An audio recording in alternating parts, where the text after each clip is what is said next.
Asociácia inštitúcií vzdelávania dospelých na Slovensku usporiadala 24. ročník Týždňa celoživotného učenia.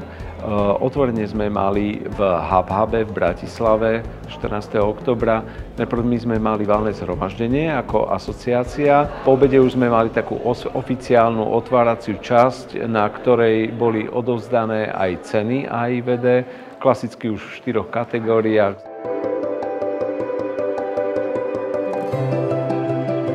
Takže v prvom rade by sme chceli veľmi pekne poďakovať za toto ocenenie, pretože naozaj 10 rokov vzdelávania pod našou taktokou nebolo jednoduchých a ako som povedala aj v tom príhovore, to vzdelávanie musí byť v prvom rade vášeň a až vtedy sa to vlastne nalepí na tých ľudí okolo vás, takže veľká vďaka za tú príležitosť byť tu medzi vami a vlastne takéto zadosťučinenie sa nám teraz po 10 rokoch začína pomaličky vrácať, že to, čo robíme a to, čo sme my presvedčení, aj keď nás okolie odraďovalo, alebo aj okolie to možno nevždy pochopilo, že idete učiť deti o káve v škôlke a na čo sa zameriavate na študentov, choďte do gastronomických prevádzok, tak teraz vidíme po 10 rokoch, že naozaj to malo význam, pretože tá osveta je veľmi podstatná už od tých detí, aby tá gastronómia išla dopredu, aby to bolo naozaj o tej láske k povolaniu, či už barista, alebo v všeobecnosti aj ku gastronómii. Tí deti to musia poznať, tí študenti to musia poznať a potom aj v rámci toho vzdelávania dospelých je oveľa jednoduchšia práca namotivovať toho človeka k tej láske ku gastronómii. Takže ďakujem vám pekne, tú cenu si veľmi vážime a ideme na ďalších 10 rokov makať a pracovať na sebe a vymýšľať nové projekty, ako ešte lepšie priniesť ten svet gastronómie, svet kávy bližšie k ľuďom tu na Slovensku.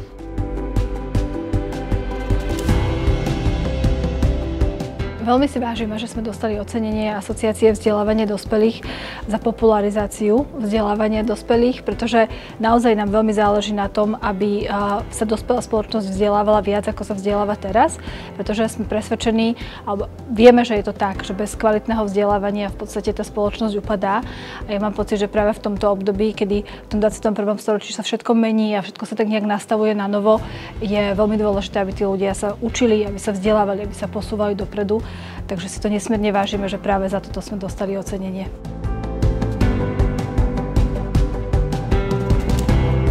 Ďakujem veľmi pekne AIVD za toto ocenenie. Veľmi si to vážim, aj keď možno, že na ten prvý šup vyzerám, že naozaj som dojatá a veľmi ma to potešilo. Pre mňa je veľmi dôležité robiť s príjemnými a múdrymi ľuďmi, ktorých si viem vážiť.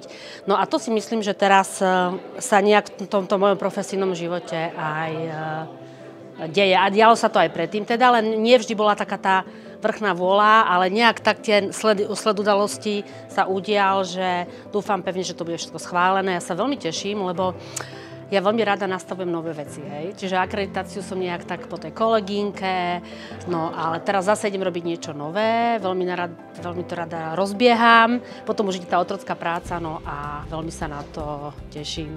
Takže ešte raz ďakujem veľmi pekne a prajem pekný deň.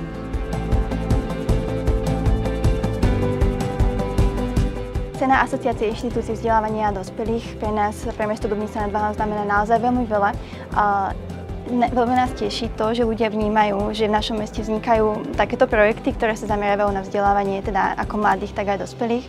A aj napriek tomu, že sme menšie mesto, tak naozaj dostávame veľa spätnej väzby, že to ľudia vnímajú a táto cena je toho dôkazom. Takže nás to veľmi teší a dúfame, že sa nám to podarí aj v budúcnosti.